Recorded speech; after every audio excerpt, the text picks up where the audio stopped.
맞벌이 1억과 외벌이 1억의 연봉 차이, 실수령 차이 뭐 이런 뉴스 제목이 있어서 한번 가져와 봤습니다. 외벌이가 연봉 1억을 벌면요 실수령액으로 한 650에서 660쯤 될 겁니다. 그리고 만약에 맞벌이 1억이다 뭐 남자도 5천 여자도 5천이다 이러면 좀 이야기는 다릅니다. 실수령액이 350 합쳐서 실제로 소득으로 수입으로 들어오는 건 월에 한 700쯤 되는 겁니다. 혼자 버는 것보다 같이 버는 게 총액은 같다라고 하지만 실제로 들어오는 돈은 좀 더 차이가 나네요. 우리가 앞으로 살아가면서 경제가 어려워지기 때문에 일하지 않는 여성에 대한 시선이 매우 나빠진답니다. 무조건 일해야 된다, 남자니까 양보해야 된다 이런 게 없어진답니다. 무조건 맞벌이라는 거죠. 그리고 해고도 앞으로는 좀 더 자유스러워진답니다. 그리고 사람들도 각자 나한테 이익이 되나 이익이 안 되나 이런 거 보고 손절하고 아니면 가까이 하고 이런답니다. 도움이 되냐 안 되냐 지금 당장 이런 걸로 이제 판단한다라는 거죠. 당장 나부터 살아야 된다 뭐 이런 생각들을 많이 한답니다. 생존 본능이 이제 극심해지는 거죠. 전부 다 거지 되고 다 가난해진다 이런 식으로 보면 맞다라는 겁니다. 그래서 외벌이 1억보다 맞벌이 1억이 낫다 뭐 이렇게 얘기한답니다. 예전에 보면 일본이 잘 나갈 때는 일본에 엄마 있고 아빠 있고 할아버지 할머니 있고 아들 딸이 있는데 아버지 혼자서 가장 혼자서 밖에 나가서 돈을 벌어와서 연봉을 1억 이상 벌어왔다라는 거죠. 그래서 가족들이 먹고 살았던 겁니다. 한 집안의 가족들. 근데 지금은요 아버지가 어디 나가서 그렇게 많이 벌어올 수 없죠. 아버지도 어디 나가서 일하는데 벌어오는 게 3천만원 4천만원, 엄마도 한 2천만원 3천만원, 할머니도 일하고 할아버지도 일하고 아들 딸도 소소하게 알바하고 그런 식으로 해서 가족 전체의 이제 연소득이 예전에 아빠가 혼자 벌어오던 금액만큼을 이제 벌어오더라는 겁니다. 뭐 그렇게 이제 흘러가는 거죠. 임금도 예전보다 높지 않고 저임금으로 이제 돈을 벌 수밖에 없는 구조가 되고, 그럼에도 불구하고 일하지 않으면 죽는다 이런 생각으로 살아가는 것 같습니다. 워낙 사람들은 이제 언론 뉴스나 아니면 유튜브에 있는 제목들을 좀 자극적인 걸 보는 걸 좋아하죠. 연봉 1억, 월 실수령액 650 우습게 봅니다. 요즘에 되게 특히나 젊은 친구들이요.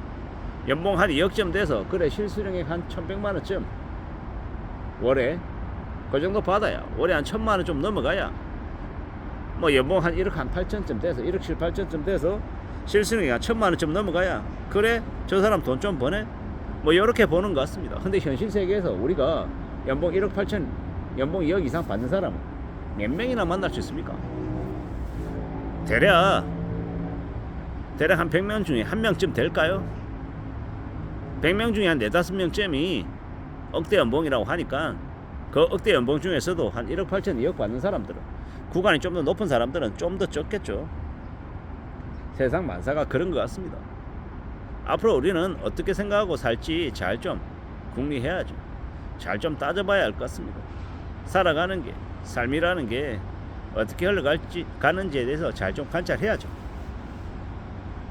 연봉 1억만 되면 소원이 없겠다 이게 아니라 제가 제 과거의 기억을 되돌아 보니까 30대 한 초반만 해도 실수령액으로 200만 넘으면 좋겠다라고 생각하며 살았던 것 같습니다.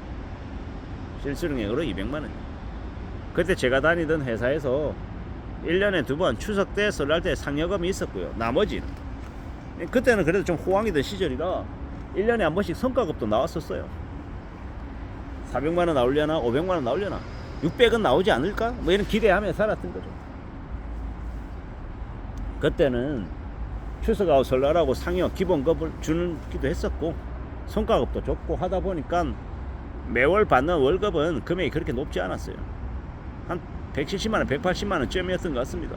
그때 바람이 200만원만 넘어가면 참 좋겠다 이랬던 것 같습니다. 그리고 결혼할 당시에는 한 200, 한 20, 30만원 받는데 되게 많이 받는 줄 알았어요. 되게 뿌듯해했고 그랬던 시간들이 있었음이 기억이 납니다.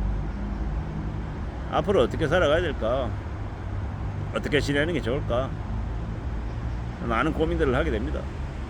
철저히 냉정하게 실리를 추구하며 살아가야 될 것 같습니다. 그러기 위해서 어떻게 해야 되겠습니까?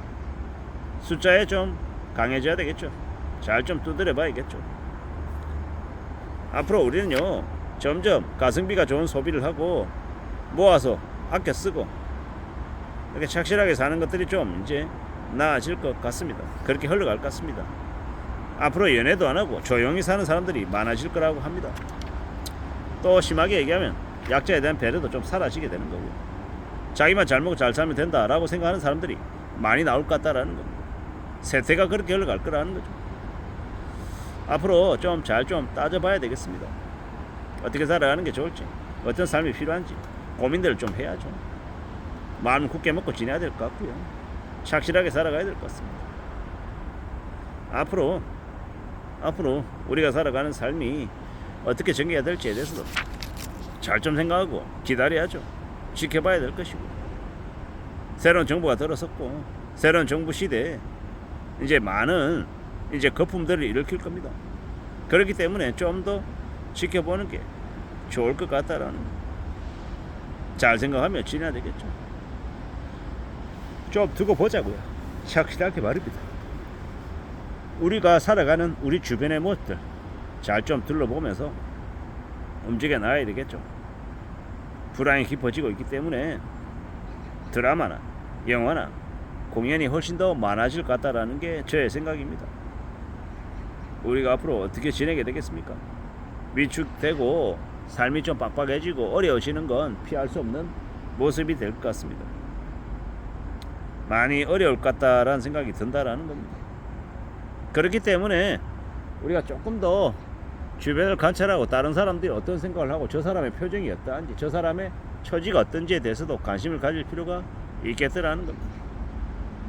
그래야 나에게 미칠 영향도 어떨지를 좀 추정할 수 있지 않을까라고 생각합니다.